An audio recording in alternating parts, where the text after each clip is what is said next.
niyang ano, Lahat- trick niyang balustin. Lahat ng assassin actually open ba? Uy, may funny ah. Lahat ng assassin ano? Oy! Naku po! Ano kaya ang Kailangan nyo sagot? na ilabas yung Joehead, yung Joe, tsaka yung Hylos. Ipagsama nyo na yun.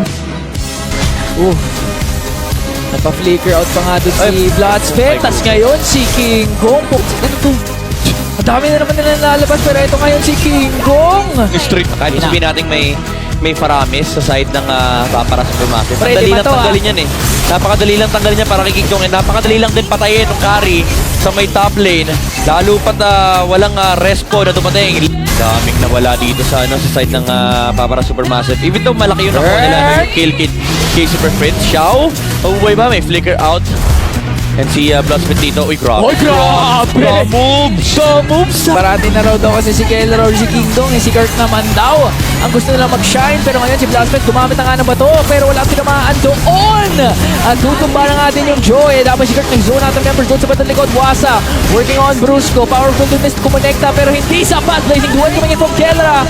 At nabigyan nga nila dito si After Dark. King Kong. Napalalim dito yung Bandia. Pero yun na nga si Moji. Inaabot pa. Tinado nila. Ganito naka-aggressive yung super fab. Pero okay! Nabimay out ni Kelra!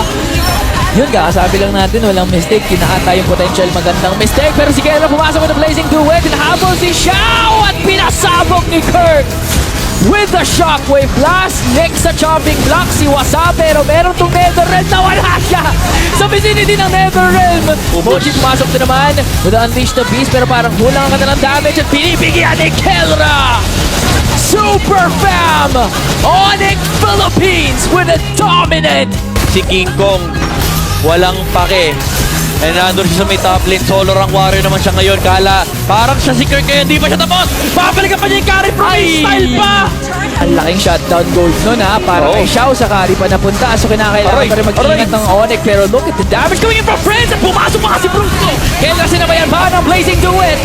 Dealing damage onto Moji. At si Kirk pumasok with his own Unleashed Beast. Shockwave blast para mapalayo doon. Etong si Wasa. Hindi makasilip kahit pa paano. Hindi diversion. Kinasa na nga doon. Naamoy ng Papara Supermassive. So buti na lang natakasan nila. Pero may inaiwang isa. Pag go time na.